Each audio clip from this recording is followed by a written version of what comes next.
नमस्कार दोस्तों, मैं किंजल चौधरी स्वागत करता हूं आप सभी का पाथ फाइंडर पर। तो दोस्तों, आप मुझसे मेरे टेलीग्राम चैनल पर जुड़ सकते हैं, जहां पर लेक्चर के उपरांत आपको पीडीएफ अपडेट्स मिल जाएंगे। और साथ ही साथ ये मेरी अनअकैडमी प्रोफाइल है, जहां पर यदि आप मुझसे जुड़े तो मेरे द्वारा बनाई गई जितनी भी फ्री स्पेशल क्लासेस हैं उनकी नोटिफिकेशन आपको टाइम टू टाइम मिलती रहेंगी।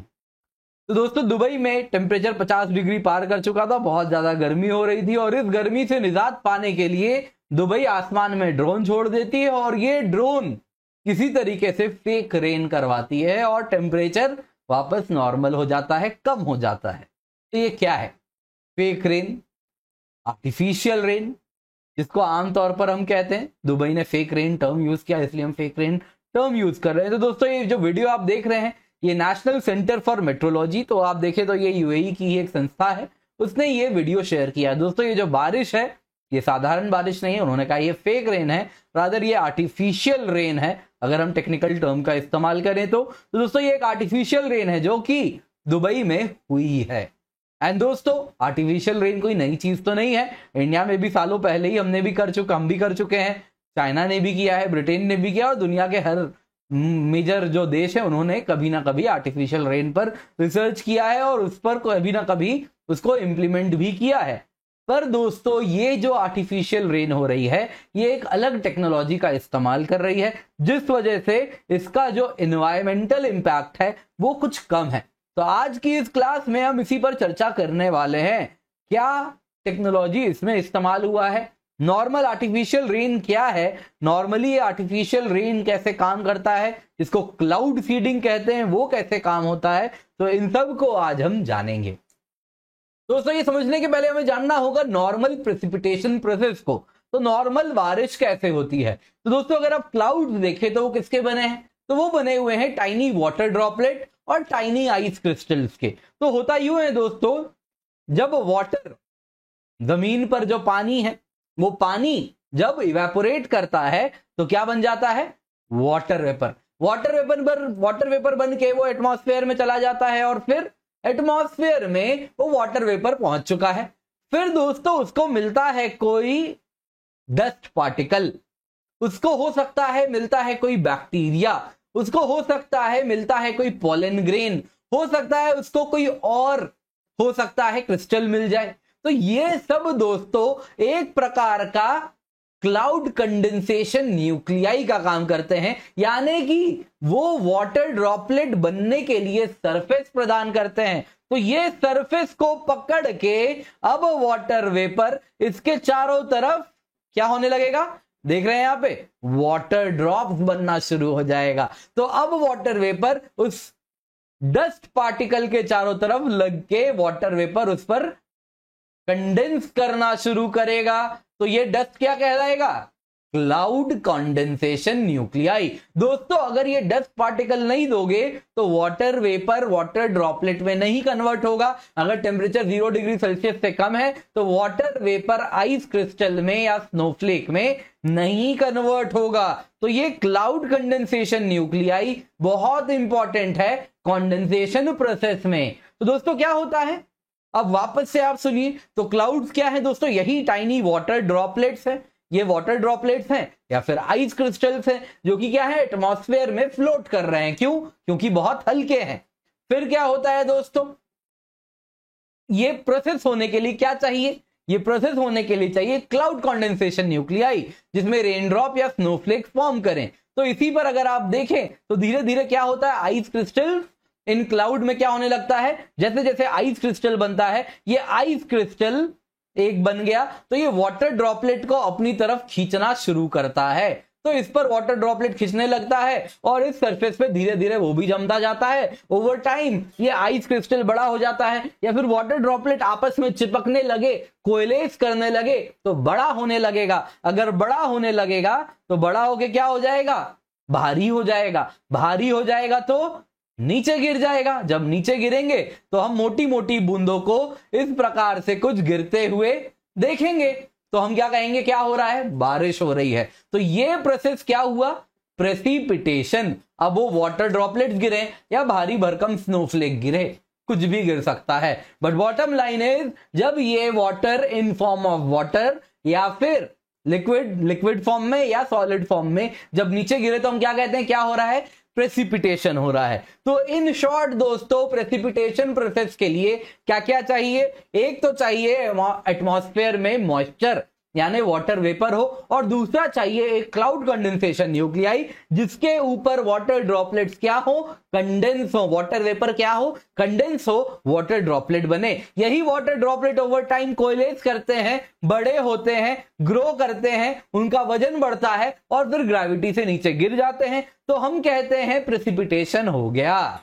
तो अब हम आते हैं आर्टिफिशियल रेन पर, जिसको फेक रेन दुबई ने कहा है। तो क्या है ये आर्टिफिशियल रेन, क्या होता है क्लाउड सीडिंग। तो दोस्तों क्लाउड सीडिंग मतलब क्या करो, क्लाउड में बीज डाल दो, क्लाउड में सीड डाल दो। जैसा मैंने आपको समझाया यहां पे, बारिश होने के लिए क्या चाहिए, क्लाउड कॉन्डेंसेशन न्यूक्लियाई चाहिए। अगर न्यूक्लियाई नहीं है तो कितना भी मॉइस्चर हो, कितना भी वाटर वेपर हो, वो लिक्विड नहीं बनेगा, लिक्विड नहीं बनेगा तो बारिश नहीं होगी। तो इसीलिए अगर हम एक प्लेन लेके चले और प्लेन से ये क्लाउड कॉन्डेंसेशन न्यूक्लियाई छोड़ दें तो क्या होगा, जो वाटर वेपर है उस क्लाउड कंडेंसेशन न्यूक्लियाई के चारों तरफ कंडेंस करने लगेगा, कंडेंस करके वो वाटर ड्रॉपलेट या आइस क्रिस्टल बनने लगेगा और वो ओवर टाइम भारी होके नीचे गिरेगा, और इस प्रकार से हम बारिश अचीव कर लेंगे। तो ऐसी बारिश क्या कहलाएगी, आर्टिफिशियल रेन। हमने कैसे अचीव किया, क्लाउड सीडिंग के माध्यम से। तो क्लाउड सीडिंग हम कैसे कर सकते हैं, एटमॉस्फेयर में, अपर एटमॉस्फेयर में क्लाउड्स में क्लाउड कंडेंसेशन न्यूक्लियाई डाल के। क्लाउड कंडेंसेशन न्यूक्लियाई क्या हो सकती है, ये सिल्वर आयोडाइड हो सकती है, ये ड्राई आइस हो सकती है। ये सिल्वर आयोडाइड क्लाउड तक कैसे पहुंचेगी, एक तरीका हो सकता है दोस्तों ग्राउंड बेस्ड जनरेटर हो, जमीन से हम छोड़े और एटमॉस्फेयर में चला जाए। दूसरा तरीका हो सकता है कि प्लेन हो, और प्लेन क्या करे, ये सिल्वर आयोडाइड को क्लाउड के ऊपर स्प्रे की तरह छोड़े, और इस प्रकार से क्या होगा, क्लाउड फॉर्मेशन होने लगेगा। तो वो क्लाउड्स जिनमें न्यूक्लियाई नहीं थे अब उनमें न्यूक्लियाई आ जाएगा, तो वो क्लाउड में अब वाटर ड्रॉपलेट्स बनने शुरू हो जाएंगे। तो साइंटिस्ट का मानना है ऐसा, इस प्रकार से आप वेदर मॉडिफिकेशन कर सकते हैं और इस प्रकार से रेनफॉल अचीव कर सकते हैं। और रेनफॉल नॉर्मल से 15 से 24% अधिक हो जाती है, लेकिन सक्सेस रेट बहुत ज्यादा नहीं है, कुछ 30% ही सक्सेस रेट है। तो क्या किया जाता है दोस्तों इस प्रोसेस में, आर्टिफिशियली कैसे बारिश होती है, सिल्वर आयोडाइड लिया, ग्राउंड बेस्ड जनरेटर या प्लेन से स्प्रे किया, ये सिल्वर आयोडाइड टारगेटेड क्लाउड में पहुंचे, क्लाउड में जैसे ही पहुंचे तो सिल्वर आयोडाइड ने क्लाउड कंडेंसेशन न्यूक्लियाई का काम किया, जिसके वजह से क्या हुआ, बारिश वाटर ड्रॉपलेट से आइस क्रिस्टल बनने लगे, धीरे धीरे वो बहुत हैवी हो गए तो वो आसमान में नहीं रह पाएंगे और वो नीचे गिर जाएंगे। अब ये क्लाउड कंडेंसेशन न्यूक्लियाई अगर हम देखें तो ट्रेडिशनली कैसे प्रोवाइड किया जाता है, तो ये ट्रेडिशनली सिल्वर आयोडाइड होता है, या dry ice solid carbon dioxide हो सकता है, या फिर सल्फर डाइऑक्साइड को स्ट्रेटोस्फेयर में इंजेक्ट कराया जाया जा सकता है, या फिर ओशन से कुछ इस प्रकार से पानी को स्प्रे करें तो सॉल्ट पार्टिकल्स कुछ आसमान में चले जाएं, तो वो भी एक तरीका हो सकता है। तो ये सब कुछ ट्रेडिशनल मेथड्स हैं, जिसमें सबसे कॉमन क्या है, सिल्वर आयोडाइड ड्राई आइस का इस्तेमाल। पर दोस्तों इसका कुछ ड्रॉबैक भी है। ड्रॉबैक क्या है, ड्रॉबैक ये है दोस्तों कि इससे ओशन में एसिडिफिकेशन बढ़ने लगती है, ओशन एसिडिक होने लगता है और एटमॉस्फेयर में भी CO2 लेवल्स बढ़ने लगते हैं। आप ड्राई आइस पार्टिकल्स छोड़ रहे हो तो वो क्या करेगा, एटमॉस्फेयर में CO2 बढ़ाएगा, वही CO2 जब जमीन ओशन पे पहुंचेगी तो आप देखेंगे तो वहां पर भी क्या होने लगेगी, एसिडिफिकेशन बढ़ने लगेगी। फिर दोस्तों आप अगर देखें तो ओजोन लेयर डिप्लीशन भी हो सकता है इससे, और साथ ही साथ अगर आप सिल्वर आयोडाइड का इस्तेमाल कर रहे हैं तो सिल्वर क्या है, एक हैवी टॉक्सिक मेटल है, और इस वजह से ये प्लांट्स, ह्यूमन, एनिमल इन सभी के हेल्थ को डैमेज कर सकता है। तो ये सब तो कुछ नुकसान है, ड्रॉबैक्स हैं इन क्लाउड सीडिंग टेक्नोलॉजी के। पर दोस्तों आपको मैं बताना चाहूंगा, क्लाउड सीडिंग अगर आप देखें दोस्तों तो काफी कॉमन टेक्नोलॉजी है, कोई स्पेशल काम नहीं है, सालों से इस्तेमाल में आता रहा है। 2008 में बीजिंग ओलंपिक्स था, तो उस बीजिंग ओलंपिक्स में ओपनिंग और क्लोजिंग सेरेमनी में हो सकता था बारिश हो जाती, तो इसीलिए पहले ही वहां तक बादल पहुंचते, उसके पहले ही क्लाउड कंडेंसेशन न्यूक्लियाई का इस्तेमाल किया गया। क्लाउड सीडिंग किया गया और दूर में ही बारिश करवा दिया गया, तो दैट बीजिंग तक बादल जब तक पहुंचे तब तक बादल में पानी नहीं था, मॉइस्चर नहीं था, बारिश नहीं हो पाई। वैसे ही 2012 में जो ये रॉयल वेडिंग थी प्रिंस विलियम और केट मिडल्टन की, उसमें भी आप देखें तो क्लाउड सीडिंग का इस्तेमाल किया गया था। इंडिया की बात करें तो कर्नाटका, आंध्र प्रदेश, महाराष्ट्र में ड्रॉट के वक्त में आर्टिफिशियली इस प्रकार से क्लाउड सीडिंग के माध्यम से आर्टिफिशियल रेन को हमने अंजाम दिया है। पर दोस्तों दुबई ने कुछ अलग टेक्नोलॉजी का इस्तेमाल किया है और ये दोस्तों ग्रीनर ऑप्शन है, एनवायरमेंटली फ्रेंडली है। तो इसमें क्या हुआ है, आइए इसको जानते हैं। दोस्तों ये किया गया रेन क्रिएशन प्रोजेक्ट दुबई ने स्पॉन्सर किया है, किसको? यूनिवर्सिटी ऑफ रीडिंग यहां पर कर रही है। तो यूएई का एक रिसर्च प्रोग्राम है रेन इनहैंसमेंट साइंस इन 2017। तो उसी प्रोजेक्ट के तहत ये आर्टिफिशियल रेन को करवाया गया है। तो इसमें क्या किया गया दोस्तों, ड्रोन्स को ऊपर क्लाउड में भेजा गया और वहां पर बैटरी ऑपरेटेड ड्रोन्स थे। ड्रोन ने इलेक्ट्रिक चार्जेस दिए क्लाउड्स को, तो उसमें वाटर ड्रॉपलेट्स क्या हो गए, अगर उनको चार्ज दिया जाए तो चार्ज हो जाएंगे, कुछ ऐसे पॉजिटिव कुछ ऐसे नेगेटिव। तो जो पॉजिटिव नेगेटिव ऐसे चार्ज हो गए, पास पास आ जाएंगे, तो क्या होगा, तो ये दोनों इलेक्ट्रोस्टैटिकली कोएलेट हो जाएंगे, चिपक जाएंगे। तो ये जो छोटी छोटी बूंदे बादल में थी वो कुछ ऐसी बड़ी बड़ी बूंदे बनानी लगेंगी और ऐसे बड़ी बड़ी बूंदे बनाने लगेंगी तो ओवर टाइम वाटर ड्रॉपलेट्स क्या होने लगे, कोएलेट होके बड़ा होने लगे। अगर बड़ा होने लगे तो ये देखिए वाटर ड्रॉपलेट क्लाउड ड्रॉपलेट से आपस में जुड़ने लगे, धीरे धीरे जुड़ते जुड़ते बड़ी सी बूंद हो गई जिसको हम क्या कहते हैं, रेन ड्रॉप। और ये भारी बन गई तो ये नीचे गिरी तो हमें प्रेसिपिटेशन देखने मिला। तो ये जैसे जैसे बड़े होते गए ये हैवी हो गए और नीचे बारिश गिरती हुई दिखी। तो इससे क्या हुआ, टेक्नोलॉजी से, तो इस टेक्नोलॉजी से अगर आप देखें तो बारिश तो एक तरफ होती हुई दिखी, दूसरे तरफ दोस्तों जो टॉक्सिक वेस्ट प्रोडक्ट था, पॉल्यूटिंग मटेरियल जो साथ में गिरता था, फिर वो चाहे सिल्वर हो या फिर ओशन एसिडिफिकेशन करने वाला CO2 हो, वो सब यहां पर नहीं गिरते हुए दिख रहा है। तो इन्वायरमेंटली भी फ्रेंडली है और साइंटिस्ट ये भी कह रहे हैं कि इससे ज्यादा बारिश भी देखने मिल रही है compare to cloud condensation nuclei वाला मॉडल से। तो इस वजह से ये टेक्नोलॉजी अगर आप देखें तो ग्रीनर ऑप्शन कहा जा रहा है।